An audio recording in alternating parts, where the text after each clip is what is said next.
இந்த டிசைனை பண்ணதை நினைச்சு நான் எவ்வளோ ப்ரௌடா ஃபீல் பண்ண தெரியுமா? இந்த டிசைன் பண்ண நான் அவ்வளோ கஷ்டப்பட்டேன். என்கிட்ட இருக்கிறதுலேயே இந்த டிசைன் தான் எனக்கு ரொம்ப பிடிச்ச டிசைன். ஆனா இதுக்கு நான் இன்னும் எந்த பேரும் வைக்கல என்றவள் அந்த பேப்பரை விக்ரமிடம் கொடுத்தாள். அந்த பேப்பரில் இருந்த டிசைனை பார்த்த விக்ரம் ஆச்சரியமடைந்தான். அந்த டிசைனை பார்த்த விக்ரம் மேலும் ஆச்சரியமடைந்தான். அந்த டிசைன் நன்றாக உற்று கவனித்தவனுக்கு நகை தயாரிப்பில் சுரபிக்கு அசாதாரண திறமை இருப்பது புரிந்தது. இவ திறமைக்கு இவ எங்கேயோ போயிருக்க வேண்டியவ. இவளுக்கு மட்டும் சான்ஸ் கிடைச்சிருந்தா இந்நேரம் இவ தன்னோட டேலண்ட எல்லாருக்கும் ப்ரூவ் பண்ணிருப்பா என்று நினைத்த விக்ரம் ஒரு கணம் தன் கண்களை மூடி அந்த டிசைனை நினைவு கூர்ந்தான். ஆனால் அந்த டிசைன் நினைவில் வைத்திருப்பது அவ்வளவு எளிதான காரியமாக இல்லை. அந்த அளவிற்கு அதில் சுரபி நிறைய நுட்பங்களை பயன்படுத்தி இருந்தாள். பின்னர் தன் கண்களை திறந்து சுரபியை பார்த்தவன், பேபி, இந்த டிசைனுக்குன்னு ஒரு ஸ்பெஷல் அட்ராக்ஷன் இருக்கு. நீ இத நகையா டிசைன் பண்ணா அதுதான் இந்த உலகத்திலேயே பெஸ்ட் ஜுவல்லா இருக்கும். இந்த டிசைனை பண்றதுக்கு நீ நிறைய கலர்ஃபுல்லான டைமண்ட்ஸை யூஸ் பண்ணிருக்க. அதுதான் இதுல ஹைலைட்டே என்றான். அவனை தயக்கத்துடன் பார்த்த சுரபி, உண்மையா அவ சொல்ற? ஆனால் நான் தான் ஏற்கனவே உங்ககிட்ட சொல்லி இருந்தேனே, இது பண்றது அவ்வளோ ஈஸி இல்லைன்னு. இந்த டிசைன் பண்ண நிறைய செலவாகும் என்றாள். ஆகட்டுமே பேபி, இங்க பாரு, இந்த டிசைன் பண்ண எவ்வளவு செலவானாலும் அதை பண்ணவும் ஒருத்தன் தயாரா தான் இருப்பான். இந்த உலகத்துல பணக்காரங்களுக்கு பஞ்சமா என்ன என்று விக்ரம் ஆறுதலாக சொன்னான். விக்ரமின் வார்த்தைகளை கேட்ட சுரபியின் கண்கள் பளிச்சிட்டன. அதன் பிறகு இருவரும் நீண்ட நேரம் நகைகளை பற்றி மகிழ்ச்சியுடன் பேசிக் கொண்டிருந்தனர்.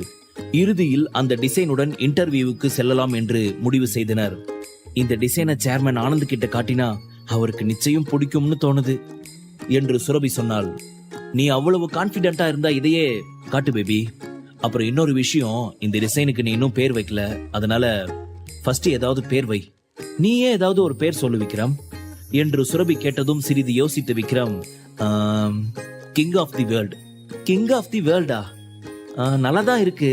ஆனா நீ எதுக்காக இந்த பேரை வச்ச என்று சுரபி கேட்டாள். நீ டைட்டானிக் படம் பார்த்திருக்கியா? அதுல அந்த ஹீரோ டைட்டானிக்கோட எட்ஜுக்கு வந்து கிங் ஆஃப் தி வேர்ல்ட் அப்படின்னு கத்துவான். எனக்கு அந்த சீன் ரொம்ப பிடிக்கும். அதான் அதையே உன் டிசைனுக்கும் பேரா வச்சிட்டேன். நானும் அந்த படம் பார்த்திருக்கேன். நீ சொல்ற சீன் நல்லா தான் இருக்கும். ஆக்சுவலி எனக்கு அந்த சீன் ரொம்ப பிடிக்கும் என்று சுரபி உற்சாகமாக சொன்னாள். எனக்கு பிடிச்ச எல்லாத்தையும் உனக்கு பிடிக்கும்னு சொல்லு, ஆனா என்ன மட்டும் பிடிச்சிருக்குன்னு ஒத்த வார்த்தை சொல்லிடாத என்று முணுமுணுத்த விக்ரம் வைரமாய் ஜொலித்துக் கொண்டிருந்த அவளின் முகத்தை ரசனையுடன் பார்க்க தொடங்கினான். ஆனால் சுரபி அதை கவனிக்காமல் உடனடியாக தனது ரெசியூமை ஆனந்துக்கு மெயில் அனுப்பினாள். மெயில் அனுப்பிய சிறிது நேரத்தில் ஆனந்திடமிருந்து பதில் வந்தது. உங்க டிசைன் ரொம்ப நல்லா இருக்கு. அதிலேயே உங்க திறமை தெரிஞ்சது. நாளைக்கு உங்க டிசைனை எடுத்துக்கிட்டு என் ஆபீஸ்க்கு வந்து என்னை மீட் பண்ணுங்க என்று அந்த மெயில் சொல்லப்பட்டு இருந்தது. அதை பார்த்த சுரபி சிறு பிள்ளை என மகிழ்ச்சியில் துள்ளி குதித்தவள் விக்ரமை இறுக அணைத்துக் கொண்டாள். அவளின் இந்த செய்கையை எதிர்பாராத விக்ரமிற்கு ஆச்சரியமாய் இருந்தது. விக்ரம், நான் இப்ப எவ்வளவு சந்தோஷமா இருக்கேன் தெரியுமா? சேர்மன் ஆனந்த் நாளைக்கு நான் ஒரு ஆபீஸ்க்கு வந்து மீட் பண்ண சொல்லியிருக்காரு. நான் இந்த சந்தோஷமான விஷயத்தை அம்மா அப்பாட்ட சொல்லிட்டு வந்துடுறேன் என்றவள் அவனின் நிலையை கவனிக்காமல் தன் அறையை விட்டு வெளியேறினாள். இப்படி உசுப்பேத்தி உடம்ப ரணகலமாக்குறாளே, எந்த யோகாவும் தியானமும் இன்னைக்கு கை கொடுக்காது போல விக்ரம். முதல்ல போய் பச்சை தண்ணியில குளிச்சாதான் இந்த எஃபெக்ட் நம்ம உடம்ப விட்டு போகும். அப்பதான் நாம நிம்மதியா தூங்க முடியும் என்று புலம்பியவன் அவளின் அறையை விட்டு வெளியேறினான். மறுநாள் காலை சுரபி இன்டர்வியூவிற்காக ஒரு ஆட்டோவில் ஜோதி டவர்ஸை நோக்கி சென்று கொண்டிருந்தாள். அவள் சென்ற ஆட்டோ பிரதான சாலையை அடைந்ததும் திடீரென்று எங்கிருந்தோ ஆட்டோவின் முன்பு வந்து நின்ற விக்ரம், ஏம்பா டிரைவர், ஆட்டோவை நிறுத்து என்றான். திடீரென்று யாரோ ஆட்டோவின் முன்பு வந்து நின்றதும் சடன் பிரேக் அடித்த ஆட்டோ டிரைவர், டே சாவுகிறாக்கே, உனக்கு சாகுனுன்னா எங்கேயாவது போய் செத்து தொலைக்க வேண்டியது தானே. என் ஆட்டோ முன்னாடி வந்து எதுக்குடா சாவ ட்ரை பண்ற என்று கத்தினான். சாரி தலைவா, மன்னிச்சுக்கோ என்றவன் நேராக ஆட்டோவில் ஏறி அமர்ந்தான். அவன் செய்கையில் கோபமடைந்த ஆட்டோக்காரர், டேய், உள்ள கஸ்டமர் உக்காந்துக்கிறது உனக்கு தெரியல? நேரா நீ பாட்டுக்கு வந்து யாரா இறங்கடா கஸ்மாலா என்று கோபமாக சொன்னார். தலைவா, தப்பா எடுத்துக்காத, இது வேற யாரும் இல்ல, என் பொண்டாட்டி தான் என்று விக்ரம் சொன்னதும் ஆட்டோ டிரைவர் அவனை நம்பாமல் அருகில் இருந்த சுரபியை பார்த்தார். அதை கவனித்த விக்ரம், பேபி, என்ன நீ வாய மூடிக்கிட்டு இருக்க? நீ தான் என் பொண்டாட்டின்னு நம்ம தலைவர்கிட்ட சொல்லு, இல்லைனா அவர் என்ன போலீஸ்ல புடிச்சு கொடுத்துட்டு போறாரு என்று விக்ரம் சொன்னான். அவன் சொன்னதை கண்டு கொள்ளாமல் சுரபி ஆட்டோ டிரைவரிடம், அண்ணா நீங்க வண்டி எடுங்கண்ணா என்றாள். அவள் அவ்வாறு சொன்னதும் ஆட்டோ டிரைவர் வண்டியை கிளப்பினார். ஆட்டோ கிளம்பியதும், ஏன் பேபி, நீ தான் என் பொண்டாட்டின்னு சொல்ல மாட்டியா?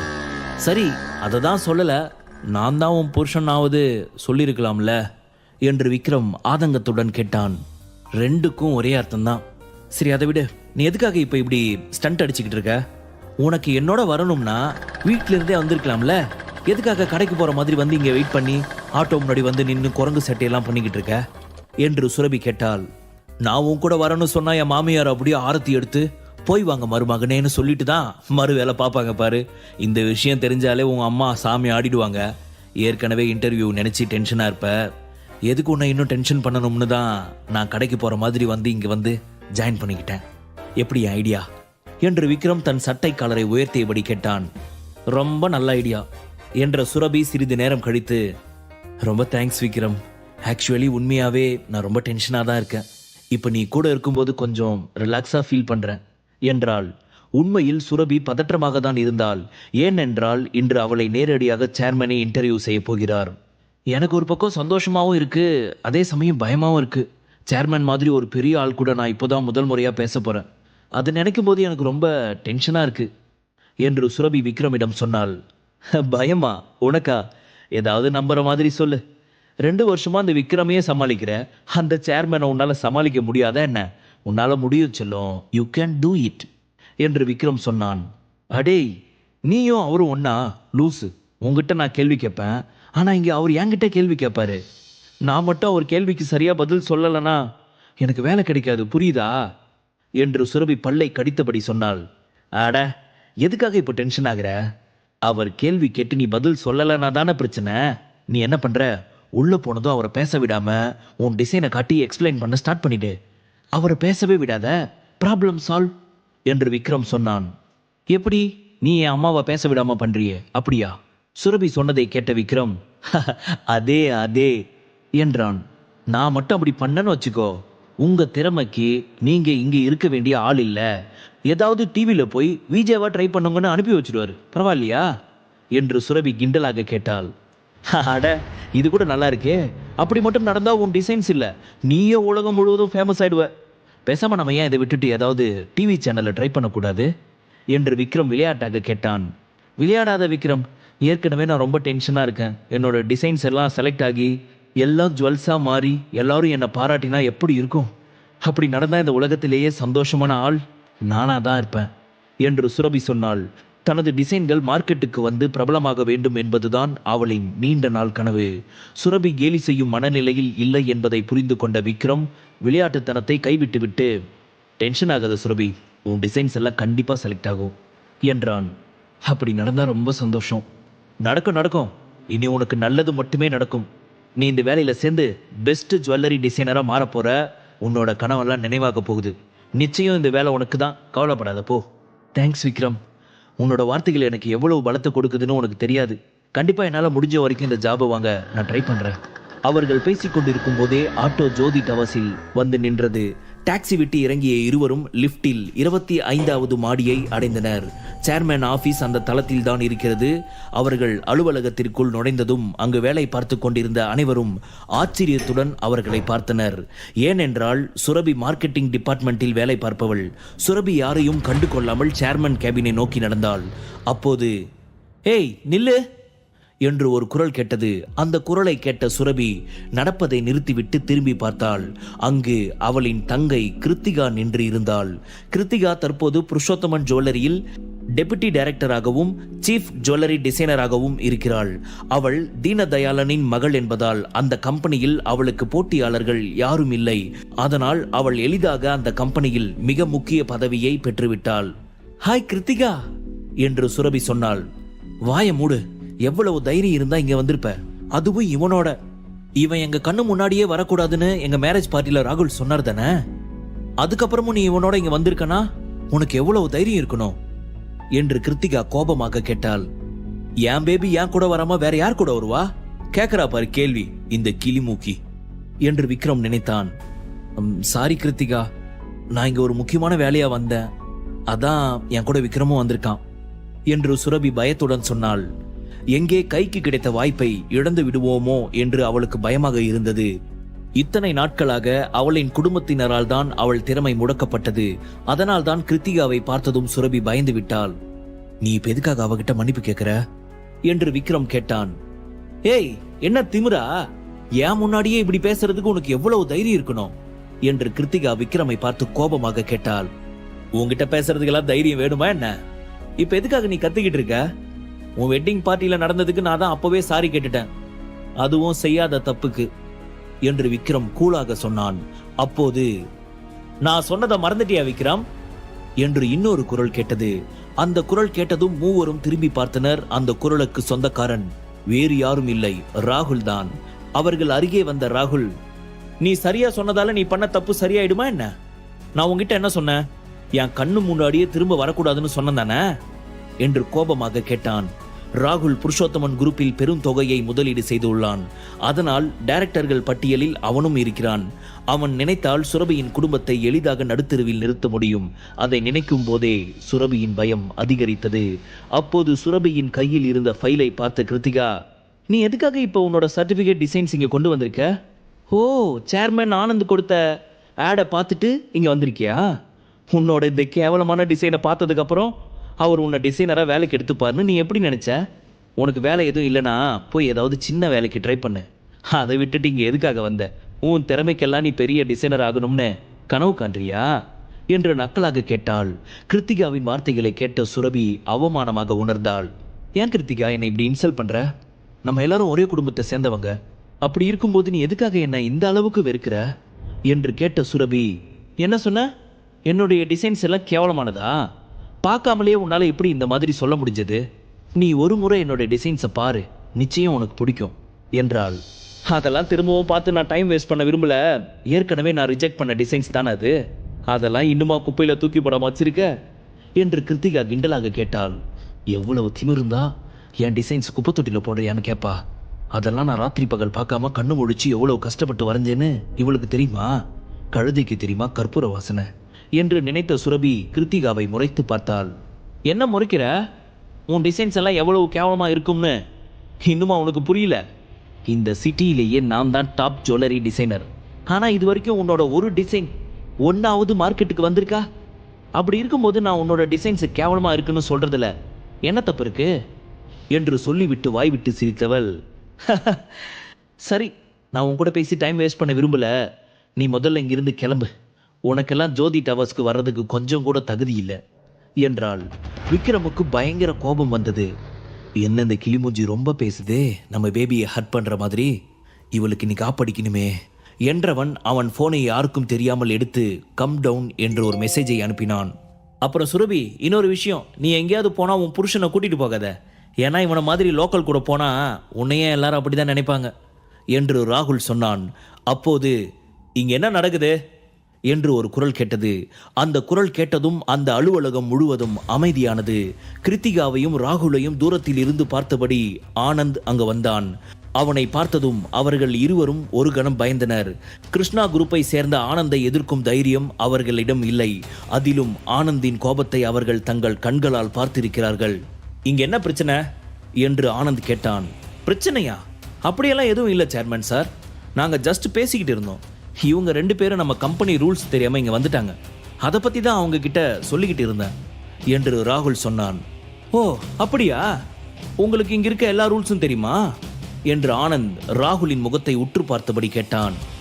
ஆமா சார். இவ பேரு சுரபி. இவ மார்க்கெட்டிங் டிபார்ட்மெண்ட்ல ஜூனியர் கிளர்க்கா ஒர்க் பண்றா. இவ ஜோதி டவர்ஸ்க்கு அப்பாயின்மெண்ட் இல்லாம வந்தது தப்பு. அதை பத்தி தான் அவகிட்ட சொல்லிட்டு இருந்தோம் என்று ராகுல் சொன்னான். மிஸ்டர் ராகுல், உங்களுக்கு ஒரு விஷயம் தெரியுமா? நான் சொல்லி தான் அவங்க இங்க வந்திருக்காங்க. அதுல உங்களுக்கு ஏதாவது பிரச்சனை இருக்கா என்று ஆனந்த் கேட்டான். அவன் சொன்னதை கேட்ட ராகுல் அமைதியாகிவிட்டான். என்ன வேணும்னாலும் நடந்திருக்கட்டும். ஆனா அவங்க ஒரு சீனியர் எம்ப்ளாய். அவங்க கிட்ட நீங்க இப்படிதான் சண்டை போடுவீங்களா என்று ஆனந்த் கேட்டான். அவன் அவ்வாறு கேட்டதும் ராகுலின் முகம் மாறியது. இனி இந்த மாதிரி ஆபீஸ்ல தேவையில்லாம சண்டை போடாதீங்க. இனிமே இப்படி ஏதாவது நடந்தா நீங்க 2 பேருமே ஆபீஸை விட்டு வெளியே போக வேண்டியதுதான் என்று ஆனந்த் தீவிரமாக சொன்னான்.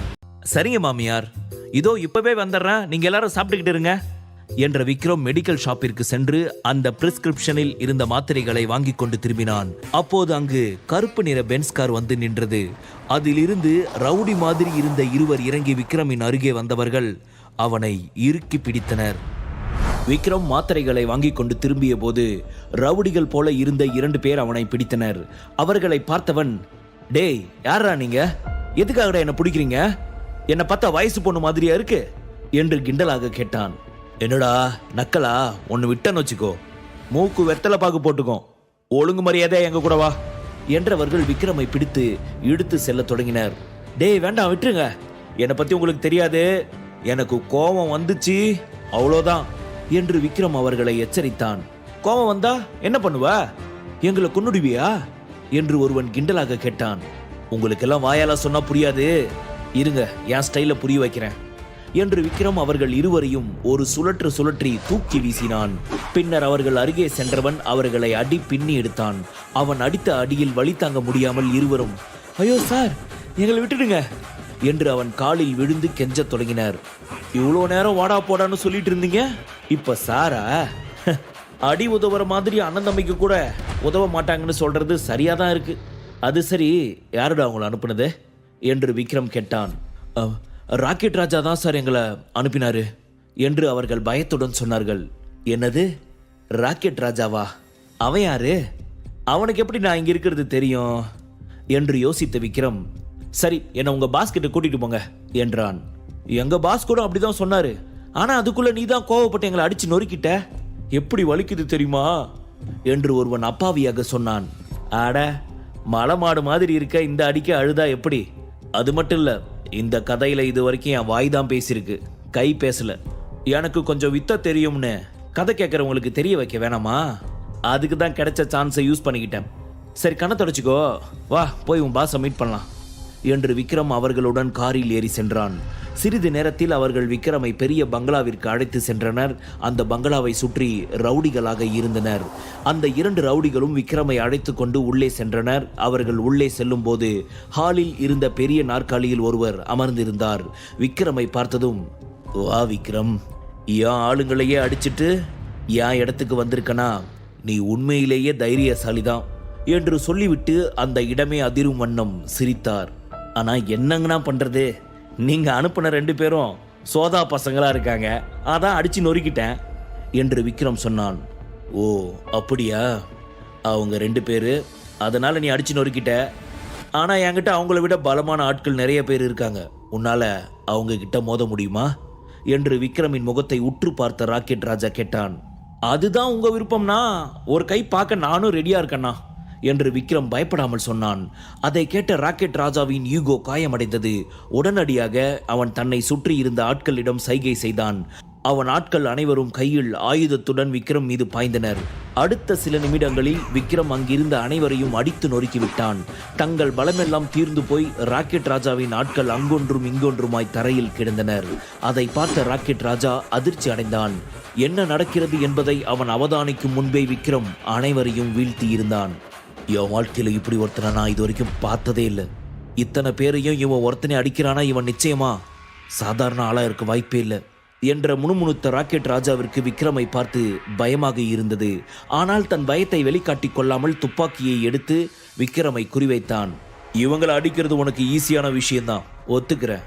ஆனா இந்த புல்லட்ல இருந்து தப்பிக்கிறது அவ்வளவு ஈஸி இல்லை என்று சிரித்துக்கொண்டே சொன்னான். அவன் சொன்னதை கேட்ட விக்ரம் ராக்கெட் ராஜாவை கூலாக பார்த்தான். என்ன நான் விளையாட்டுக்கு சொல்றேன்னு பாக்குறியா, நிஜமாவே உன்னை சுட போறேன் என்று ராக்கெட் ராஜா சொன்னான். தான் சொன்னதை கேட்டு விக்ரம் பயப்படுவான் என்று அவன் நினைத்தான். ஆனால் அவன் கண்களில் துளியும் பயமில்லை. விக்ரம் ஒவ்வொரு அடியாக எடுத்து வைத்து ராக்கெட் ராஜாவை நோக்கி சென்றான்.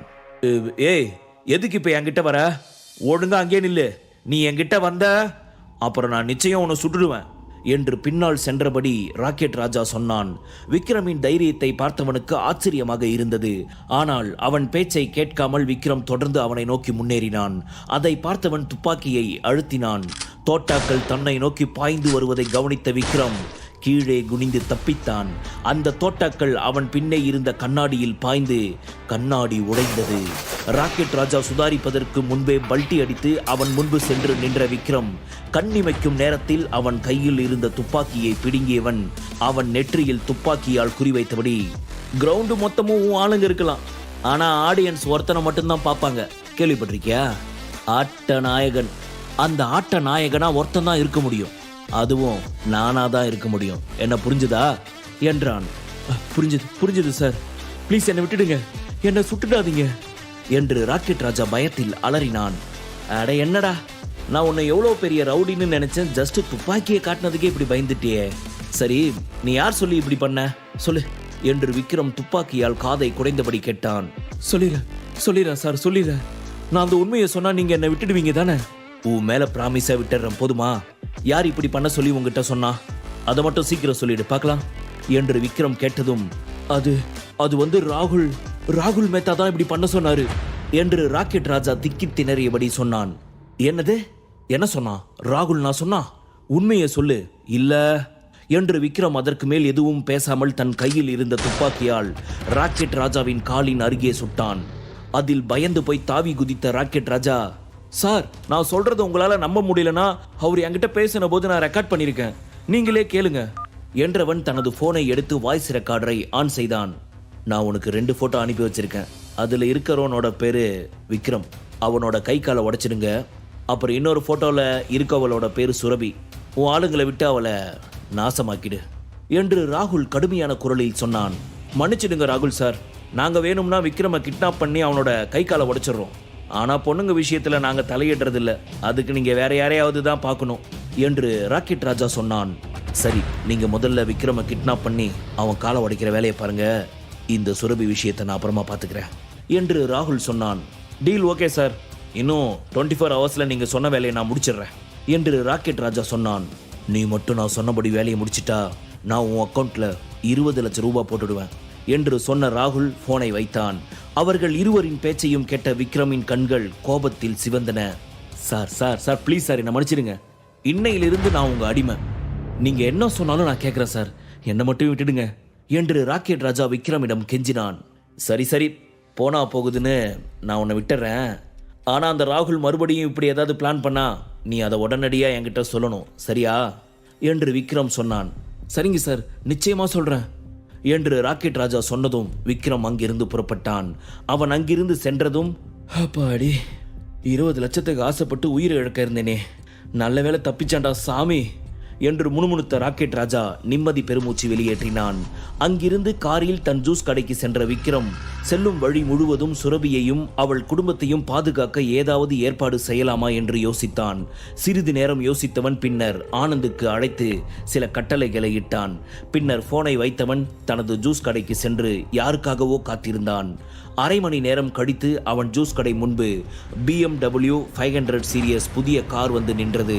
அதில் இருந்து ஒருவர் இறங்கினார். விக்ரமின் அருகே வந்தவர், என்னோட பேர் கௌதம், நான் ஆர்மியிலிருந்து ரிட்டையர்ட் ஆனவன், மிஸ்டர் ஆனந்த் என்னை உங்ககிட்ட அனுப்பினார் என்று பணிவுடன் சொன்னார். கௌதமை பார்த்த விக்ரமிற்கு அவர் மீது நல்ல அபிப்பிராயம் ஏற்பட்டது. அவர் ஏற்கனவே இராணுவத்தில் இருந்ததால் அவர் மீது தானாக மரியாதையும் அதிகரித்தது. ஹலோ கௌதம் சார், என்னோட ஒய்ஃப் சுரபி, அவங்க புருஷோத்தமன் குரூப் ஆஃப் கம்பெனியில் சீஃப் டிசைனராக ஒர்க் பண்ணுறாங்க. நீங்கள் அவங்களுக்கு தான் கார் டிரைவராகவும் பாடி கார்டாகவும் இருக்க போகிறீங்க, அதில் உங்களுக்கு எந்த பிரச்சனையும் இல்லையே என்று விக்ரம் கேட்டான். இல்லை சார், நீங்கள் என்ன சொன்னாலும் நான் செய்வேன் என்று கௌதம் சொன்னார். உங்களுடைய சேலரி டீட்டெயில்ஸ் அப்புறம் உங்களோட வேலை என்னன்னு ஆனந்த் உங்ககிட்ட சொல்லுவார். ஓகே சார், சரி வாங்க, நான் உங்களை கூட்டிகிட்டு போய் என் ஒய்ஃப்க்கு இன்ட்ரடியூஸ் பண்ணுறேன் என்று விக்ரம் அவரை அழைத்து கொண்டு ஜோதி டவர்ஸ்க்கு வந்தவன் சுரபிக்கு போன் செய்து அவளை வெளியே வர சொன்னான். அடுத்த சில நிமிடங்களில் வெளியே வந்த சுரபி, விக்ரம், நீ இவ்வளோ நேரம் எங்கே போயிருந்த? ஆனந்த் சார் இன்னைக்கு நம்மளை ஜாயின் பண்ண சொன்னார் தானே, நீ ஏன் இன்னும் வந்து ஜாயின் பண்ணல என்று கோபமாக கேட்டாள். கூல் கூல் கூல் பேபி, அதை பற்றி அப்புறம் சொல்கிறேன் என்றவன் தனக்கு பின்னால் இருந்த கௌதமை காட்டி, இவர் பேரு கௌதம், இனி இவர் தான் உன்னோட கார் டிரைவர் என்றான். அவரை மேலும் கீழும் பார்த்த சுரபி, நீ என்ன லூசா, என்கிட்ட தான் காரே இல்லையே, அப்புறம் எதுக்கு எனக்கு டிரைவர் என்று மெல்லிய குரலில் விக்ரமிடம் கேட்டாள். உங்ககிட்ட கார் இல்லைன்னா என்ன பேபி, நான் எதுக்கு இருக்கேன்? என் செல்லத்துக்காக நான் கார் வாங்க மாட்டேனா என்ன என்று விக்ரம் கேட்டான். என்ன சொன்ன? நீ எனக்காக கார் வாங்கியிருக்கியா? ஆனா கார் வாங்குற அளவுக்கு உங்ககிட்ட பணம் ஏது என்று சுரபி சந்தேகத்துடன் கேட்டாள். என்ன பேபி, நானும் கடை வச்சிருக்கேன், மறந்துட்டியா? இத்தனை வருஷமா சேர்த்து வச்ச பணத்துல தான் நான் உனக்காக கார் வாங்கினேன். சுரபியால் அவன் சொன்னதை நம்ப முடியவில்லை. நிஜமாவா சொல்ற என்று கேட்டவள், சரி அப்படியே இருந்தாலும் நீ அதை கஷ்டப்பட்டு வேலை பார்த்து சேர்த்து வச்ச காசுல வாங்கினது, ஸோ இந்த காரை நீயே வச்சுக்கோ என்றாள். என்ன பேபி இப்படி சொல்ற? நீ வேற நான் வேறயா? என்கிட்ட இருந்தா என்ன, உன்கிட்ட இருந்தா என்ன? ஏன் நான் வாங்கி கொடுத்தா நீ வாங்கிக்க மாட்டியா என்று விக்ரம் கேட்டான். அவன் அவ்வாறு கேட்டதும் சுரபிக்கு என்ன சொல்வது என்று தெரியவில்லை. இங்க பாரு பேபி, நீ முன்ன மாதிரி இப்போ சின்ன வேலையில் இல்லை. புருஷோத்தமன் குரூப் ஆஃப் கம்பெனியோட சீஃப் டிசைனர். உனக்கு நிச்சயமா கார் வேணும். அது மட்டும் இல்லை, டிரைவர் சம்பளத்தை கம்பெனி கொடுத்துடும். அதை பற்றி ஆனந்த் சார் மெயில் அனுப்பியிருக்காரு. அதனால நீ எதை நினைச்சுன்னு கவலைப்படாத என்று விக்ரம் சொன்னான். ஓகே என்று சுரபி சொன்னதும் விக்ரம் அவளை அழைத்து சென்று காரை காட்டினான். சுரபிக்கு அந்த காரை மிகவும் பிடித்திருந்தது. அப்பொழுது ஒரு ஸ்போர்ட்ஸ் கார் அவர்களின் காரை இடிப்பது போல வேகமாக வந்து நின்றது. அந்த காரில் இருந்து ஸ்டைலாக இறங்கிய சங்கர், சுரபி, நீ இந்த கம்பெனியில் சீஃப் டிசைனராக சேர்ந்துட்டேன்னு கேள்விப்பட்டேன். சேர்ந்த உடனே 10 லட்சம் ரூபாய் ப்ராஜெக்ட் உனக்கு சொந்தமாயிடுச்சாமே. இது உண்மையாவே ஆச்சரியமான விஷயம்தான் என்றவன் பின்னர் அருகே இருந்த காரை ஒரு பார்வை பார்த்துவிட்டு, ஆட, உன்னோட காரா? காலையில தான் நீ இந்த வேலையில சேர்ந்த, அதுக்குள்ள கார் வாங்கிட்டியா? கார் வாங்க உனக்கு ஏது பணம்? என்ன கம்பெனி பணத்தை ஆட்டையை போட்டு கார் வாங்கிட்டியா என்று நக்கலாக கேட்டான். என்னை பார்த்தா உனக்கு எப்படி தோணுது? நான் ஒன்றும் கம்பெனி பணத்தை யூஸ் பண்ணி கார் வாங்கல என்று சுரபி சொன்னாள். கம்பெனி பணத்தில் கார் வாங்கலனா வேற எந்த பணத்தில் கார் வாங்கின? அதுவும் இவ்வளவு காஸ்ட்லியான கார். நான் இப்பவே ஃபைனான்ஸ் டிபார்ட்மெண்ட்டுக்கு போய் நீ இது வரைக்கும் எவ்வளவு பணத்தை வாங்கியிருக்கன்னு செக் பண்றேன் என்று சங்கர் மிரட்டலாக சொன்னான். அதுவரை அமைதியாக இருந்த விக்ரம், அட மச்சான், உனக்கே இந்த கம்பெனியில் இடம் இருக்கான்னு தெரியல. நீ போய் ஃபைனான்ஸ் டிபார்ட்மெண்ட்டில் கேட்டா உனக்கு யார் டீட்டெயில்ஸ் கொடுப்பாங்க என்று கிண்டலாக கேட்டான். ஏய், என்ன என்கிட்டே விளையாடுறியா? நான் யார் தெரியும்ல? ஏன் தெரியாது? டைரக்டர் மீட்டிங் நடந்தபோது ஃப்ளோரை க்ளீன் பண்ண ஸ்வீப்பர் தானே நீ என்று விக்ரம் கிண்டலாக சொன்னான். ஏய், எவ்வளவு தைரியம் இருந்தா என்னைய கிண்டல் பண்ணுவ என்ற சங்கர் விக்ரமை அடிப்பதற்காக கையை ஓங்கினான். அதற்குள் விக்ரமின் முன்பு வந்து நின்ற கௌதம் சங்கரின் கைகளை பிடித்து பின்னால் மடக்கி அவனை தள்ளிவிட்டார். கீழே விழுந்த சங்கர், எவ்வளவு தைரியம் இருந்தா என் மேலேயே கையை வச்சிருப்ப? யாருடா நீ என்று கேட்டபடியே எழுந்தான். சார், இங்க பாருங்க, நீங்க யாருன்னு எனக்கு தெரியாது. ஆனா நான் சுரபி மேடத்துக்கு கார் டிரைவரும் கம் பாடி கார்டும். யாராவது மேடத்து மேல அவங்க அசிஸ்டன்ட் மேல கைய வைக்க நினைச்சா நான் பார்த்துக்கிட்டு சும்மா இருக்க மாட்டேன் என்று கௌதம் சொன்னார். யூ ராஸ்கல் என்று சொன்ன சங்கர் மீண்டும் விக்ரமின் அருகே செல்ல முயன்றான். ஆனால் கௌதம் அவனை தடுத்து நிறுத்திவிட்டார். ரொம்ப பெருமைப்பட்டுக்காத சுரபி, எக்ஸிபிஷன் வரைக்கும் தான் நீ இந்த வேலையில் இருப்ப. எப்படியும் உன்னால் இந்த போட்டியில் ஜெயிக்க முடியாது. அதுக்கு பிறகு உன்னோட வேலை போயிடும். அது வரைக்கும் சந்தோஷமா இருந்துக்கோ. எக்ஸிபிஷன்ல நீ உன்னோட டிசைனை எப்படி பிரசன்ட் பண்றேன்னு நான் பார்க்கறேன் என்று சங்கர் சுரபியை பார்த்து கத்தினான். இந்த வெள்ளப்பண்ணி அடங்க மாட்டான் போல என்று முணுமுணுத்த விக்ரம் கௌதமை பார்த்து சைகை செய்தான். உடனடியாக அவன் அருகே சென்ற கௌதம் சங்கரின் கழுத்தை பிடித்து மேலே தூக்கினார். டேய், என்னடா பண்ற? விடுடா, என்ன விடுடா என்று கௌதமின் கைகளை தளர்த்த முயன்றபடி சங்கர் கத்தினான். மிஸ்டர் சங்கர், நீங்க எங்க மேடமை மிரட்டுறதை நிறுத்தினாதான் உங்களுக்கு நல்லது. உங்க கார் ரோட அடைச்சிக்கிட்டு நின்றுட்டு இருக்கு. அதனால பேசுறதை நிறுத்திட்டு உங்க காரை எடுங்க என்று கடுமையான குரலில் சொன்ன கௌதம் சங்கரை கீழே இறக்கினார். தன் கைகளால் கழுத்தை தடவியபடி 2-3 முறை இருமிய சங்கர் கௌதமை பயத்துடன் பார்த்தான். பின்னர் வேகமாக தன் காரில் ஏறி அமர்ந்தவன் காரை எடுத்தபடி விக்ரம் மற்றும் சுரபியை பார்த்து, நான் உங்களை இப்படியே விட்டுட்டு வேணும் மட்டும் நினைக்காதீங்க. Just wait and watch. உங்களை நான் ஒரு வழி பண்ணாம விட மாட்டேன் என்றவன் அங்கிருந்து கிளம்பினான். முழு கதையையும் கேட்டு மகிழ பாக்கெட் FM ஆப்பை டவுன்லோட் செய்யுங்கள். லிங்க் டிஸ்கிரிப்ஷனில் கொடுக்கப்பட்டுள்ளது.